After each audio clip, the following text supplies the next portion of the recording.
Kung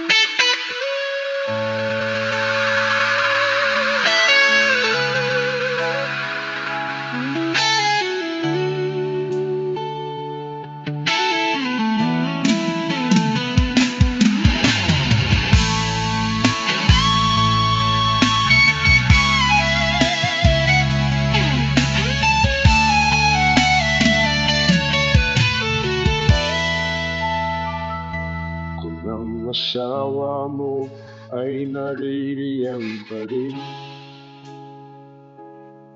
sa tabi mo ngayong gabi, tingnan mo ang mukha niya habang natutulog. Baka mas tahimik lang ang pag-ibig, baka hindi siya magaling magsabi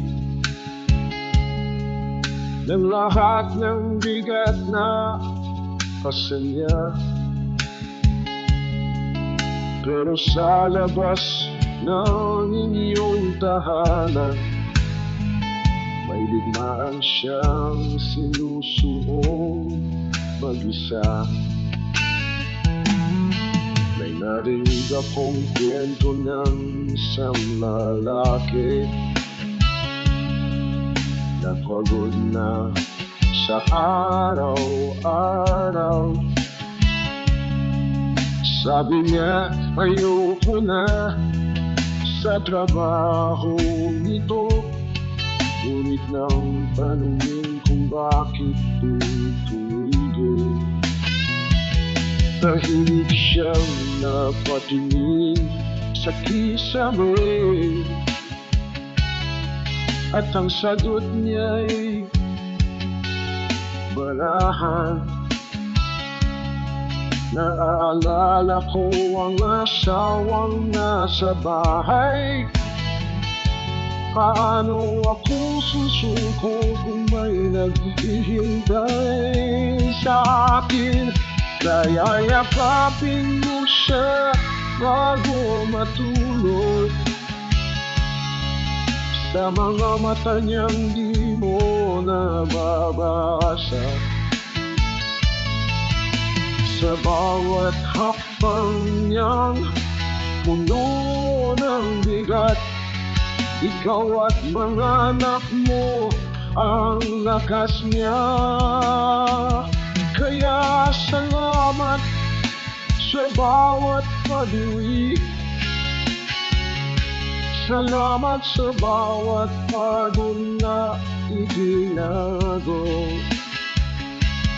Sa katahimikan niya kay tagal na langit, may pusong hindi sumuko para sa inyo.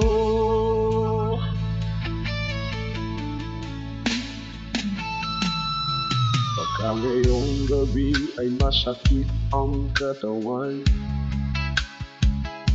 baka nilalamon siya ng sobrang antok,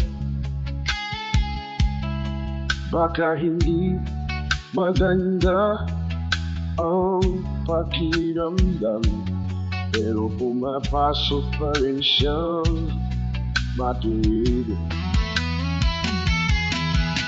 Hindi dahil wala na siyang takot,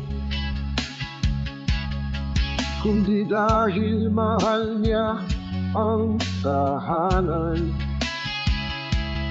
Kapit niya'y hindi lang dahil sa lakas, kundi dahil may pangalang inuwian. Kaya bago ka pumikit at humimbing, sulyapan mo siyang muli ng dahan-dahan.